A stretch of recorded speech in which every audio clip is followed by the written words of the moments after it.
který měl být celý natočený dronem, nakonec dronem vůbec natočený nebyl.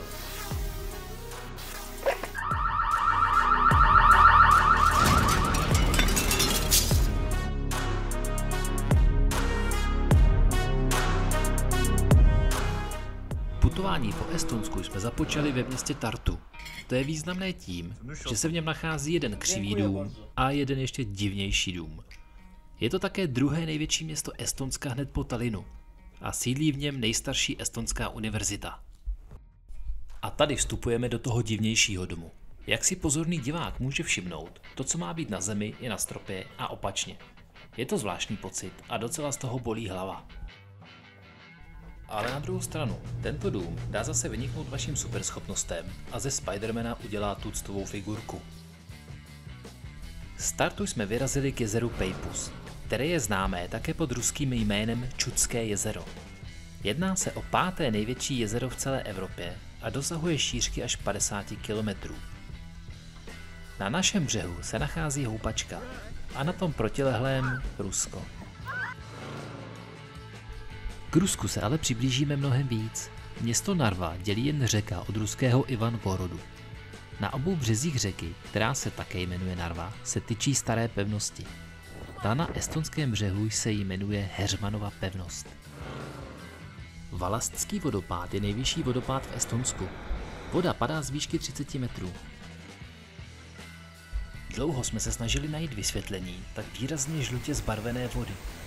Nabízela se varianta s bohatým zastoupením minerálů, ale ta se záhy ukázala jako lichá.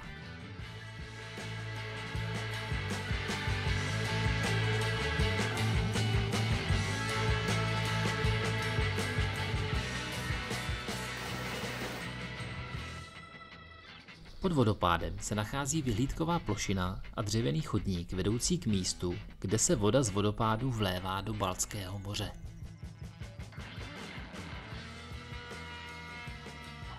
Svůj odkaz jsme zanechali i na pláži pod vodopádem a poté se vydali vstříc dalším místům, která nás lákala k návštěvě.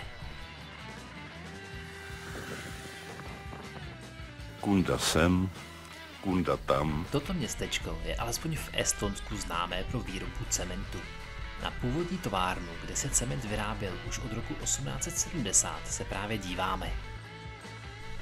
A za městem na břehu moře jsou k vidění ruiny hradu Tolsburg, který patřil řádu německých rytířů. Pokud sem zavítáte, velmi pravděpodobně tu budete sami, což se ale dá říct téměř o všech místech v Estonsku. Hustota zalidnění je v Estonsku 28 lidí na 1 km čtvereční.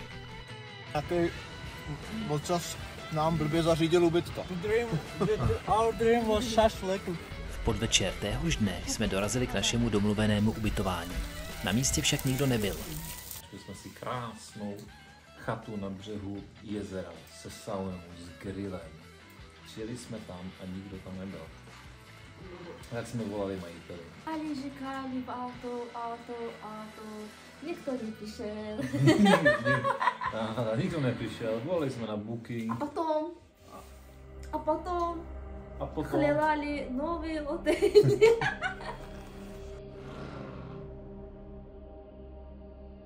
V estonských lesích se nacházejí tajné raketové základny Rohu a Kadila. Byly zde uloženy rakety s jadernými hlavicemi s doletem 2000 km. Základny byly opuštěny v roce 1980. Estonsko je podobných staveb a opuštěných vojenských struktur plné. Kde jsou umístěny ty rakety? Blízko. V oblasti raketových základen se nachází i malý podzemní bunkr. Ten byl postaven podle vzoru bunkrů Lesních bratří, což byla odbojová skupina protikomunistických partizánů. Ukáž. Wow. Běž.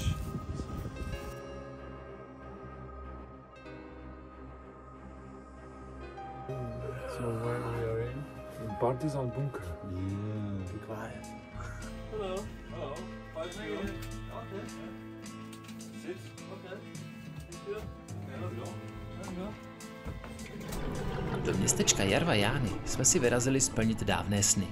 aspoň na chvilku se stát traktoristou, řidičem kombajnu nebo hasičem. Po celou dobu návštěvy jsme byli v areálu tohoto muzea nebo v Rakoviště sami a náš čas jsme tu náležitě využili.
Dokonce tu mají i Batmanův vysavač, nebo co to má být.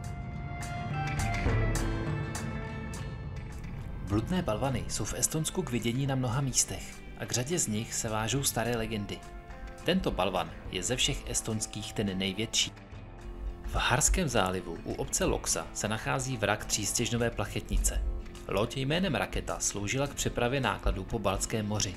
Spuštěna na vodu byla v roce 1949. O pouhých 8 let později byla vyřazena z provozu. Salamlar, sizi Laherma Parkı'ndan, Milli Parkı'ndan salamlıyorum. Gördüğünüz gibi seferimiz sadece istirahat değil, aynı zamanda İspanya'nın başına yakıp keşfedemeydi. Şimdi ise gördüğünüz gibi köhnen bir geminin üstündeyiz. Birazdan uzak sahillere doğru açılacağız.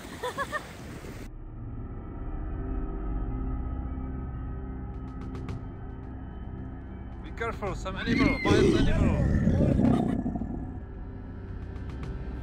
Ponorková základna Hara byla postavena ruskou armádou v letech 56 až 58 a svému účelu sloužila až do rozpadu Sovětského svazu v roce 1991. V době provozu základny se zde prováděla demagnetizace ponorek, která snižovala jejich detekovatelnost a náchylnost k námořním minám. Viruraba je rašeliniště v Národním parku Lahema. Prochází skrz něj několik kilometrů dlouhá a místy velmi úzká dřevěná stezka.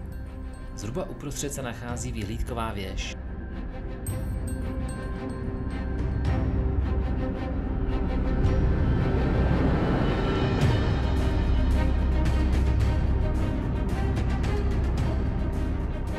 Teď už ale pouštíme Národní park a vyrážíme směrem k Tallinnu, hlavnímu městu Estonska.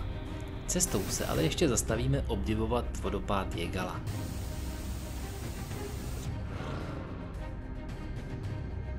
Nyní vám budu vyprávět příběh sesterských minonosných ponorek Lembit a Kalev. Lembit i Kalev se poprvé ponořili pod hladinu v roce 1936. Estonskému námořnictvu sloužili do roku 1940, kdy bylo Estonsko obsazeno a začleněno do Sovětského svazu. V sovětském námořnictvu se obě ponorky účastnily bojů v druhé světové válce. Ponorka Kalev se konce války nedočkala. Zmizela beze stopy v roce 1941. Pravděpodobně ji zničila mina.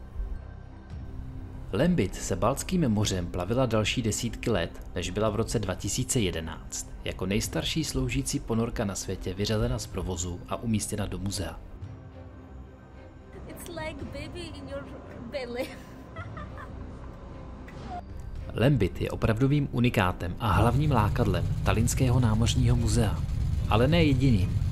Vyzkoušet si můžete například sílu tlaku vody nebo se podívat do strojovny ledoborce. A tohle je loď pobřežní stráže. Věznice Patarej je jedním z nejvýraznějších symbolů sovětské nadvlády. V době naší návštěvy byla z důvodu rekonstrukce zavřená, jinak slouží jako muzeum zločinů komunistického režimu. To je škoda. Tohle je velká škoda. 2026 to má být otevřený. Ani v dalším ubytování nebylo vše ideální. Následujícího dne jsme posnídali vynikající palačinky a vyrazili lodí na ostrov Naisar. Kdyby si chtěl zvracet, tak vyjdi na palubu, aby se tady neznemožil před těma estonskýma školačkama.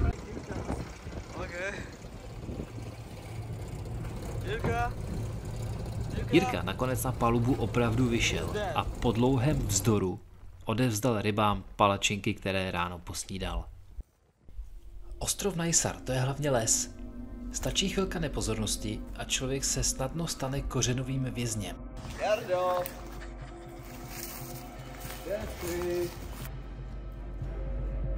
Důvod naší návštěvy tohoto ostrova je hlavně průzkum tajné továrny, kde Sověti vyráběli námořní miny, a také první linie obrany ruského Petrohradu, tvořenou betonovým opevněním a dělostřeleckými bateriemi.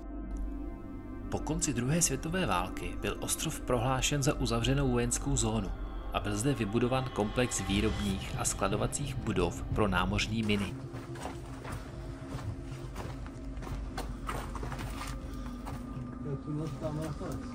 Nevidíš světlo na konci tunelu?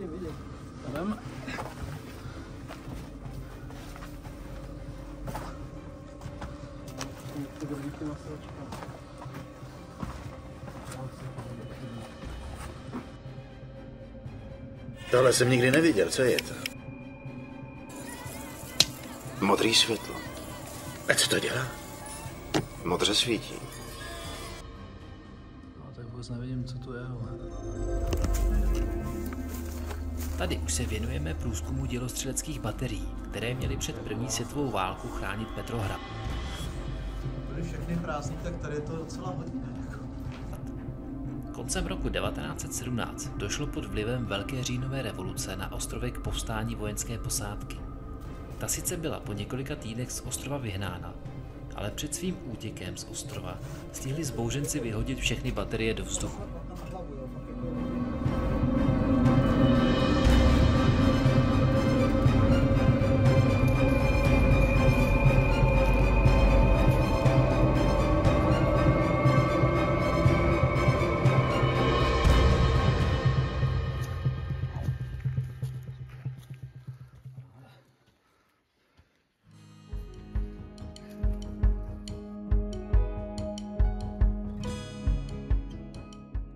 Linnahall je stavbou vybudovanou Sověty k příležitosti letních olympijských her v roce 1980. Ty se sice konaly v Moskvě, ale závod plachetnic probíhal v Tallinnu. Původní název objektu byl Palác kultury a sportu Vladimíra Iljiče Lenina. Stavba zahrnovala heliport, halu s ledovou plochou a amfiteátr pro 5000 lidí. Stavba však měla i obranný charakter. V případě napadení Tallinnu měla být stanovištěm pro tanky a dělostřelectvo. Dnes jako stovky dalších sovětských betonových monster chátrá.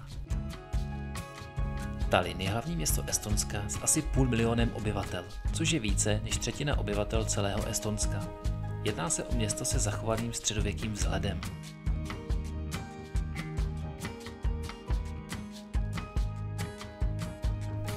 Pravoslavný chrám byl v Tallinnu vybudován na konci 19. století. Pojmenován byl po carovi Alexandru III. Jako připomínka železniční nehody, kterou car zázračně přežil. Naproti chrámu Alexandra Nevského se nachází budova estonského parlamentu. Výraznější růst Tallinnu nastal po druhé světové válce, kdy se do relativně nově zřízené Estonské sovětské socialistické republiky sestěhovalo mnoho obyvatel z jiných oblastí Sovětského svazu, převážně tedy z Ruska. Během následujících 20 let se takto počet obyvatel zvýšil asi o 300 000.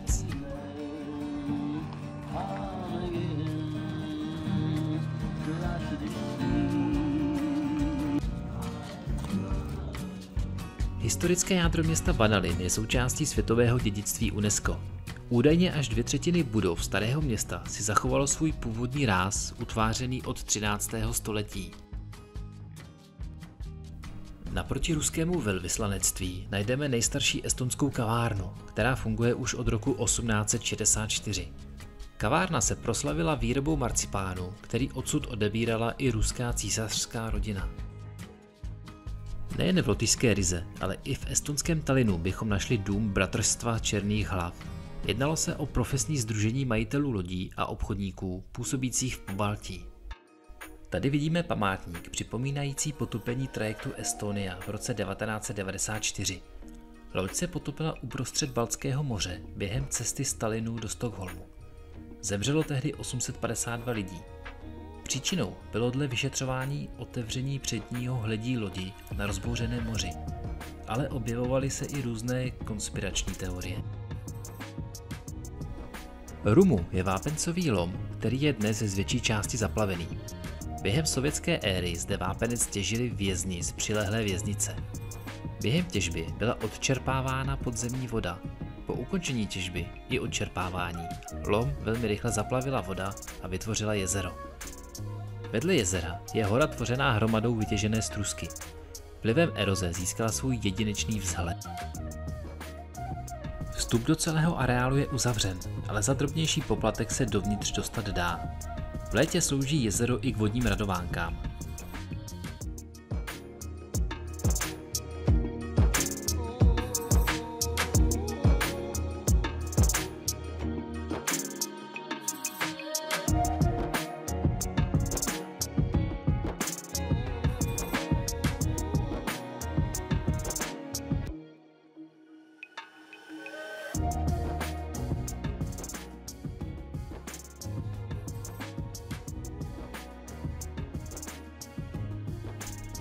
Poslední krátkou zastávkou bylo město Parnu, kde jsme si užili několik krásných výhledů.